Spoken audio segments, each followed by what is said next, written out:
baya sakaci game da abin da ya shafi abinci ko sutura, game da abin da ya shafe ta ko game da abin da ya shafi 'ya'yanta ko game da abin da ya shafi harkokin gida. Babu wani abin makusa ta tare da shi ta kowace fuska. To wannan ita ce ta hudu. Daga nan sai ta biyar. Ta biyar sai ta ce zauji in dakhala fahid wa in kharaja asid wala yas'alu amma ahid. Ta ce ni kan mijina in ya shigo gida sai ya zama kamar saurayin zaki, in ya fita waje sai ya zama kamar bardan zaki wanda ya kai shekaru na tsaka-tsakiya, ya wuce samartaka a cikin zakoki. Wala yas'alu amma ahid, baya tambayar ina kaza da na so, ina kika sashi, kaza ya kare, kaza bai kare ba, baya bincike game da wannan.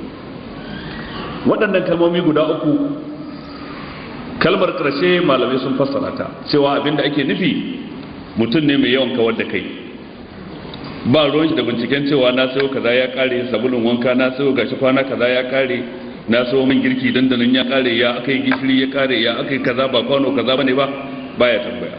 In akwai in babu baya cewa ya akai ya kare zai so wani, shine la yas'alu amma ahid. Shi baya tambayar ya akai kaza ya tafi. In babu dai an faɗa masa babu zai so wani, baya complain cewa me yasa akai kaza. Wannan kalmar karshe abin da take nufi kenan. Sannan kalma ta biyu cewa in kharaja asid, in ya fita sai ya zama zaki, tana nufin jarumi ne ba matsoraci bane ba mutum bane ba, rabon mazaje a waje an san shi sosai, mazaje na shayinsa, mazaje na shakkarsa, ba araha bane a wurin mutane.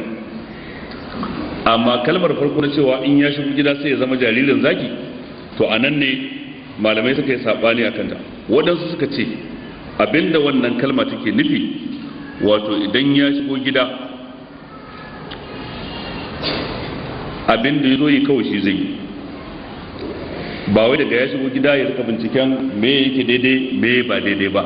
Abinda ya kawo shi gida shi zai yi. Yana bukatar hutu zai je kwanta ya barci, yana bukatar matarsa zai nemi matarsa, yana bukatar wata hirar ita, yana bukatar ya sata wani aiki shi kenan. Wadanda suka ce a'a, shi jaririn zaki yadda yake ko kuma saurayin zaki yadda yake, ba mai wa yan gidansa gata idan saurayin zaki. Shi a gidansu ba a cin kwanannen abinci sai sabo sai mai kyau, ka'idar su kenan. Babansa ba zai ci kwanannen abinci ba sai ya je ya farauto mai kyau ya kawo. To shi ma wannan magidancin haka yake, a gidansa ba a cin lalataccen abu mai karancin daraja ta ƙasa sai ya je ya nemo mai kyau iyakacin karfinsa, iyakacin samunsa. Wato matarsa yar shagwaba ce, tana cikin jin daɗi, yana kula da ita, baya sarki da haƙƙinta, irin yadda zaki baya sarki da yan gidansa, suna cikin shagwaba, yana cikin lura da su. To abin da suke nufi ma'ana a gida mutum ne mai kula da mutan gida, a waje kuma ba rago bane ba, sannan ba mutum bane ba mai kokarin binciko dole sai ya gano laifinki, me kika yi, me kika ce, ya na kawo kaza, ina kika saka, na ga ban ga kaza ba, baya da wannan. Abin da ke nufi kenan. Ina jin kun gane ne.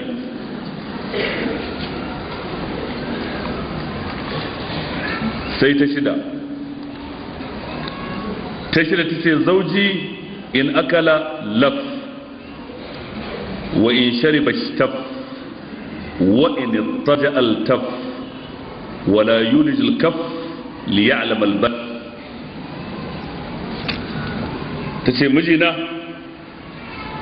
idan ya tashi cin abinci gaba ɗaya yake cinyawa baya ragewa.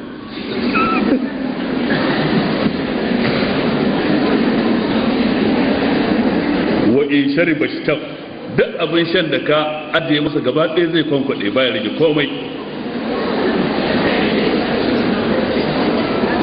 wa in taja altaf, da ya kwanta kuma sai ya lulluɓa kawai ya ta barci sai gari ya waye.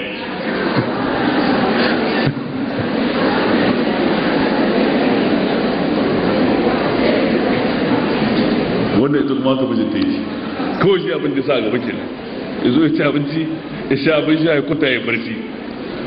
wala yulijul kaf li ya'lam al-bath baya dan miƙo hannunsa wa mutum na rashin lafiya ya taba kan mutum ya ce kai Allah sarki ya kika ji, ko kirjin mutum na bugawa ya taba ya ce Allah sarki bayar Allah ya kika ji da jiki, ba abin da ya shafe shi wanda yake kawai barcin sa.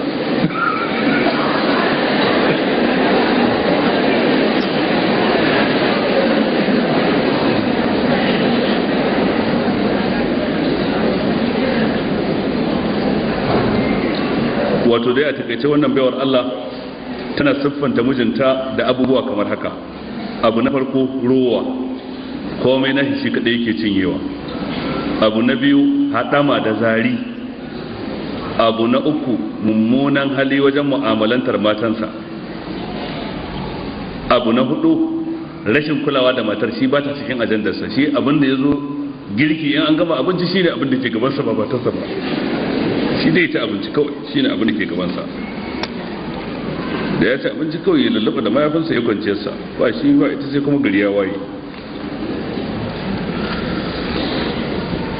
to wanda shi ne ɗabi'arsa. فقالت السابعة سيتا بكوي تزو تجي زوجي عياياء وانا مالا عياياء كنا أو غياياء طباقاء كل داء له داء شجك أو فلك أو جمع كل لك. إذا أنت عياياء cikin mutane shine rago wanda komai sai dai shi a taimaka mishi, shi ne a tallafa mishi. Yau yana bin dangi, yana bin abokanai. Malam ayaya'u kenan ta ce to ita mijinta ayaya'u ne, ko kuma gayaya'u. Idan an ce gayaya'u azzalimi, wanda kullu shi ne ya zalunci mutane, ko ya zalunci wanda yake tare da shi, ko ya zalunci makwabta, ko ya zalunci dangi, ya zalunci abokanai, ya zalunci yan uwa. Aikinsa kenan, abin da ya sa gaba.